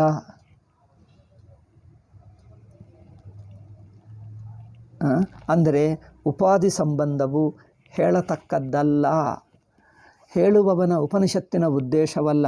ಯದ್ಯಪಿ ಅಂದರೆ ಉಪಾಧಿ ಸಂಬಂಧವನ್ನು ಸೇರಿಸಿ ಬ್ರಹ್ಮವನ್ನು ಹೇಳಿದ್ದರೂ ಜ್ಞಾನ ಬ್ರಹ್ಮ ಅಂದರೆ ಜ್ಞಾನಕಾಂಡದಲ್ಲಿ ಎಲ್ಲಿ ಪರಮಾತ್ಮನನ್ನು ಹೇಳುವಾಗ ಕೆಲವೊಮ್ಮೆ ಉಪಾಧಿಗಳನ್ನು ಸೇರಿಸಿ ಆ ಗುಣಗಳನ್ನು ಹೇಳ್ತದೆ. ಹೇಳಿದ್ದರೂ ಆ ಗುಣಗಳು ಬ್ರಹ್ಮದ ನಿಜ ಸ್ವರೂಪವಲ್ಲ ಎಂದು ಹೇಳುತ್ತದೆ. ಉಪಾಧಿ ಸಂಬಂಧವೇ ಇರುವುದಿಲ್ಲ ಅಂದರೆ ಉಪಾಧಿ ಸಂಬಂಧವು ವಿವಕ್ಷಿತವಲ್ಲ. ಉಪಾಧಿ ಸಂಬಂಧವು ವಿವಕ್ಷಿತವಲ್ಲ. ಉಪಾಸ್ಯಂತು ಬ್ರಹ್ಮ. ಉಪಾಸ್ಯ, ನೀವು ಉಪಾಸನ ಮಾಡಬೇಕಾದರೆ ಭಾವನಾತ್ಮಕ, ಪರಮಾತ್ಮನ ಕುರಿತು ಪ್ರೀತಿಯಿಂದ ಭಾವನ ವಿನಯದಿಂದ ಅವರಿಗೆ ಶರಣು ಹೊಕ್ಕಿ. ಶರಣು ಅಂದರೆ ಅರ್ಥವೇನು? ಅವರೇ ನನ್ನನ್ನು ನೋಡಿಕೊಳ್ತಾನೆ, ನನಗೆ ಭಯವಿಲ್ಲ ಎಂದು ತನ್ನ ಕುರಿತಿನ ಅಭದ್ರತಾ ಭಾವನ ಬಿಟ್ಟು ಬಿಡುವುದು. ನೋಡುವುದಕ್ಕೆ ಭಗವಂತನಿದ್ದಾನಲ್ಲ, ಅವನೇ ನೋಡ್ಕೊಳ್ತಾನೆ, ಏನೇ ಆಗಲಿ ಒಳ್ಳೆಯದೋ ಕೆಟ್ಟದೋ ನೋಡಿಕೊಳ್ಳುವವರವರು. ಅಂದರೆ ಒಬ್ಬನನ್ನು ಮನಸ್ಸು ನಂಬಿಕೊಂಡು ಕೂತಿರ್ತದೆ ನೋಡಿ, ಹಿಡ್ಕೊಂಡು ನಮಗೆ ಆಧಾರ. ಆ ಆಧಾರವಾಗಿ ಹಿಡ್ಕೊಂಡುವುದು ಪರಮಾತ್ಮನನ್ನೇ, ಮಿಕ್ಕ ಯಾವುದೂ ಹಿಡ್ಕೊಳ್ಳಲ್ಲ ಅಲ್ಲ. ಇದು ಉಪಾಸನೆಯಲ್ಲಿ ಪರಮಾತ್ಮನ ಗುಣಗಳನ್ನು ನೆನಪಿಸಿಕೊಂಡು ತಾನು ಒಂದು ಭಕ್ತ ಸಾಧಕ ಉಪಾಸನ ಮೂಡಿನಲ್ಲಿದ್ದು ಒಂದು ಭಕ್ತ ಸಾಧಕ ಉಪಾಸಕ ಎಂದು ನನ್ನ ಮೂಲಕ ಸಂಬಂಧ, ನಾನು ಒಬ್ಬ ಭಕ್ತನೂ ಸಾಧಕನೆಂದಿಟ್ಟುಕೊಂಡು ಈ ಸಾಧಕನಿಗೆ ಹೇಗೆ ಅನಿಸುತ್ತಾನೋ ಪರಮಾತ್ಮ ಅದು ಎಂದು ತಿಳ್ಕೊಳ್ಳೋದು. ಇದು ಉಪಾಸನ ಮಾಡುವುದಕ್ಕೆ ಬೇಕಾಗಿರುವ ಉಪಾಸ್ಯಂತು ಬ್ರಹ್ಮ ಸರ್ವ ಕಾರಣತ್ವಾತ್. ಕಾರಣಂ ಬ್ರಹ್ಮ ಎಲ್ಲಕ್ಕೂ ಕಾರಣವಾಗುವುದರಿಂದ ಕೆಲವೊಮ್ಮೆ ದೇಹಗುಣಗಳು ಸೇರಿಸಿ ಉಪಾಸನ ಮಾಡ್ತೀವಿ. ಅವತಾರ ಪಡ್ಕೊಂಡರೆ ಮನುಷ್ಯ ರೂಪವನ್ನು ಸೇರಿಸಿ ತಿಳ್ಕೊಳ್ತೀವಿ. ಎಲ್ಲಿ? ಉಪಾಸನದಲ್ಲಿ. ಜ್ಞಾನದಲ್ಲಿ ಮನುಷ್ಯ ರೂಪ ಕಲ್ಪಿತ, ಅವರು ಮನುಷ್ಯತ್ವ ದಾಟಿ ಸಚ್ಚಿದಾನಂದ ಸ್ವರೂಪವಾಗಿದ್ದಾನೆ. ಇದು ಜ್ಞೇಯಂ ಬ್ರಹ್ಮ. ಮನುಷ್ಯ ರೂಪ ಧರಿಸಿದ್ದರೂ ರಾಮಕೃಷ್ಣ ಶಿವಾದಿಗಳು ದೇವಿ. ಮನುಷ್ಯ ರೂಪ ಸಂಬಂಧವು ಪರಮಾತ್ಮ ಸ್ವರೂಪದಲ್ಲಿ ಸೇರಿಸಬೇಡ. ನಿಮಗೆ ಅರ್ಥವಾಗುವುದಕ್ಕೆ ಹೇಳಿದ್ದೇವೆ ಹೊರತು ಅಲ್ಲಿ ತಾನಾಗಿರುವಾಗ ಈ ಸಂಬಂಧಗಳಿಲ್ಲದೇ ಇದ್ದವನು. ಆದ್ದರಿಂದ ಉಪಾಸಕರಿಗೆ ಔಪಾಧಿಕ ಗುಣಗಳು, ಉಪಾಧಿ ಸಂಬಂಧದಿಂದ ತೋರುವ ಗುಣಗಳನ್ನು ಇಟ್ಟುಕೊಂಡು ಉಪಾಸನ ಮಾಡ್ತಾನೆ. ವೇದಾಂತ ಜ್ಞಾನದಲ್ಲಿ ಉಪಾಸನಾ ಸಂಬಂಧದಿಂದ ಗುಣಗಳನ್ನು ಸಂಬಂಧವನ್ನು ಹೇಳಿದ್ದರೂ ಪರಮಾತ್ಮ ಸ್ವಯಂಗ ಆ ಗುಣಗಳಿಲ್ಲದವನು. ಅದು ತಿಳ್ಕೊಳ್ಳಬೇಕು. ಅಂದರೆ ಅವಿವಕ್ಷಿತಂ. ಗುಣಗಳು ಹೇಳಿದ್ದರೂ ಉಪಾಧಿ ಸಂಬಂಧಗಳು ಹೇಳಿದ್ದರೂ ಈ ಉಪಾಧಿ ಸಂಬಂಧ ನಿಜವಾಗಿ ಇದೆ ಎಂದು ಹೇಳುವುದಕ್ಕೆ ಬಂದಿಲ್ಲ, ಅವು ಕಲ್ಪಿತ ಎಂದು ಹೇಳುವುದೇ. ಉಪಾಸ್ಯಂತು ಬ್ರಹ್ಮ ಸರ್ವ ವಿಕಾರ ಕಾರಣತ್ವಾತ್ ವಿಕಾರ ಧರ್ಮೈರಪಿ ಕೈಶ್ಚಿತ್ ವಿಶಿಷ್ಟಂ ನಿರ್ದಿಶ್ಯತೆ. ಉಪಾಸನಾ ಪ್ರಕರಣದಲ್ಲಿ ಪರಮಾತ್ಮನನ್ನು ಕೆಲವು ಗುಣಗಳ ಯುಕ್ತನಾಗಿ ಹೇಳುವುದುಂಟು. ಏಕೆ ಅಂದರೆ ಉಪಾಸನೆ ಮಾಡುವುದು ಸುಲಭವಾಗ್ತದೆ. ವಿವಕ್ಷಿತೋಪಾಧಿ ಸಂಬಂಧಮೇವ ಭವತಿ ಇತಿ ಸ್ಥಿತಿ. ಅಂದರೆ ಯಾವ ಉಪಾಧಿ ಸಂಬಂಧದಿಂದ ಪರಮಾತ್ಮನನ್ನು ಹೇಳ್ತಾ ಇದ್ದೀವೋ ಆ ಉಪಾಧಿ ಸಂಬಂಧ ನಿಜವಾಗಿದೆ ಅಂದರೆ ಪರಮಾತ್ಮಕ್ಕೂ ಸೇರಿದ್ದೇ ಎಂದು ಇಟ್ಕೊಳ್ತೀವಿ. ಅದೇ ಜ್ಞಾನ ಪ್ರಕರಣದಲ್ಲಿ ಉಪಾಧಿ ಹೇಳಿದ್ದರೂ ಅದು ನಿಜವಾಗಿಲ್ಲ. ಅಂದರೆ ಜ್ಞಾನ ಪ್ರಕರಣದಲ್ಲಿ ಗುಣಗಳು ಹೇಳಿದ್ದರೂ ಉಪಾಧಿ ಸಂಬಂಧ ಹೇಳಿದ್ದರೂ ಅದು ನಿಜವಾಗಿಲ್ಲ ಎಂದು ಗೌಣ ಮಾಡಿಬಿಡ್ತೀವಿ. ಈಗ ಉಪಾಸ್ಯ ಎಲ್ಲಿ ತತ್ವ ವಿಚಾರದಲ್ಲಿ ಜ್ಞಾನದಲ್ಲಿ ಗೌಣ ಮಾಡಿಬಿಡ್ತೀವಿ, ಉಪೇಕ್ಷೆ ಮಾಡ್ತೀವಿ. ಇಲ್ಲಿ ಮಾತ್ರ ಉಪಾಸನದಲ್ಲಿ ಪರಮಾತ್ಮನನ್ನು ಯಾವ ದೇಹ ಇಂದ್ರಿಯ ಪ್ರಪಂಚ ನಾಮರೂಪದಲ್ಲಿ ತೋರ್ತಾ ಇದ್ದಾನೋ ಆ ರೂಪಗಳು ಗುಣಗಳು ಉಪಾಧಿಗಳು ಸೇರಿಸಿ ನೋಡ್ತೀವಿ.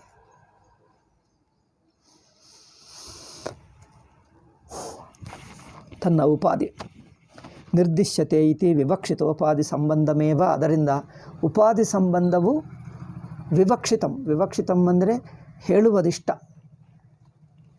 ಉಪಾಧಿ ಸಂಬಂಧವನ್ನು ಪರಮಾತ್ಮನಲ್ಲಿ ಸೇರಿಸುವುದು ಇಷ್ಟ.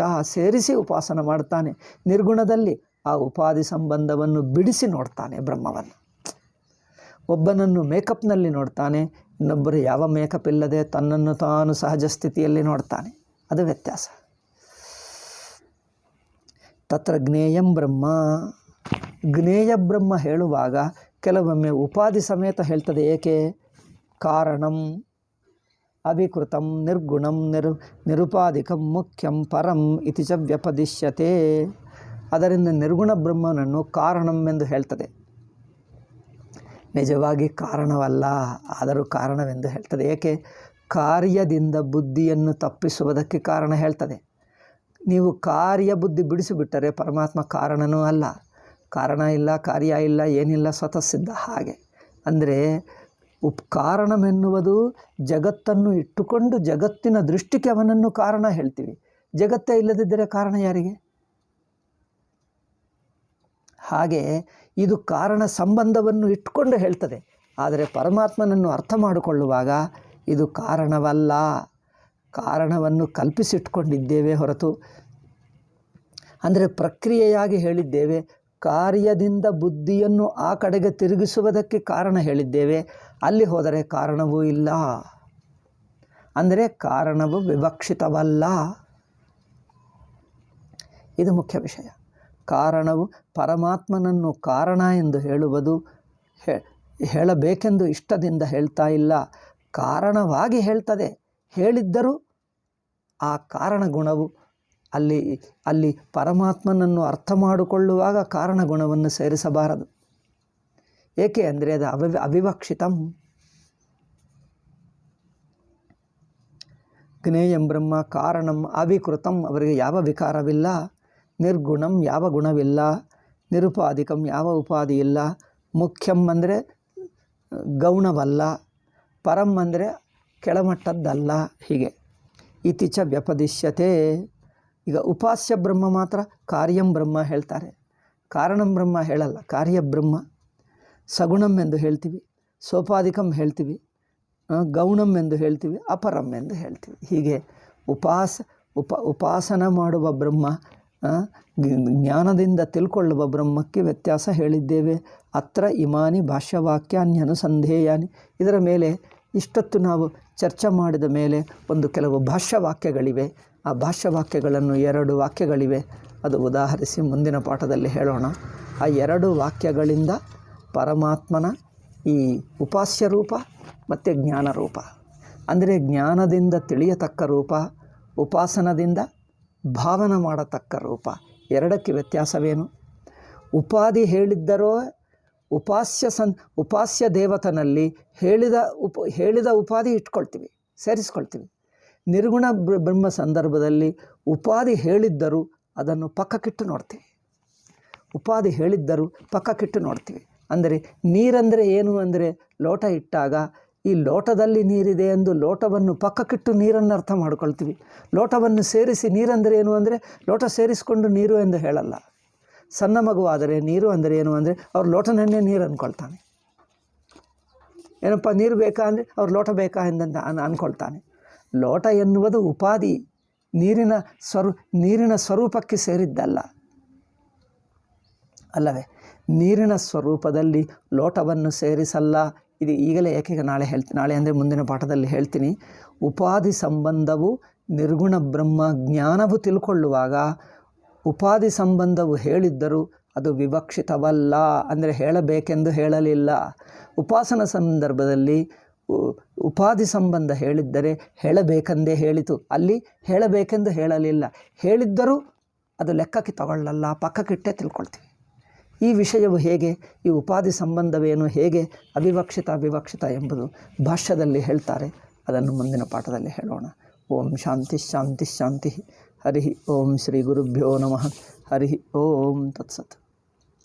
ಏನೋ ಒಂದೊಂದು ದಿವಸ ನಿನ್ನೆ ಪಾಠ ಆಗಲಿಲ್ಲ, ಮೂಲವಿದ್ಯಾ ನಿರಾಸ ಹೇಳಬಹುದಿತ್ತು, ಏನೋ ತೊಂದರೆ ಆಯಿತು, ಅದರಿಂದ ಹೇಳೋಕ್ಕಾಗಲಿಲ್ಲ.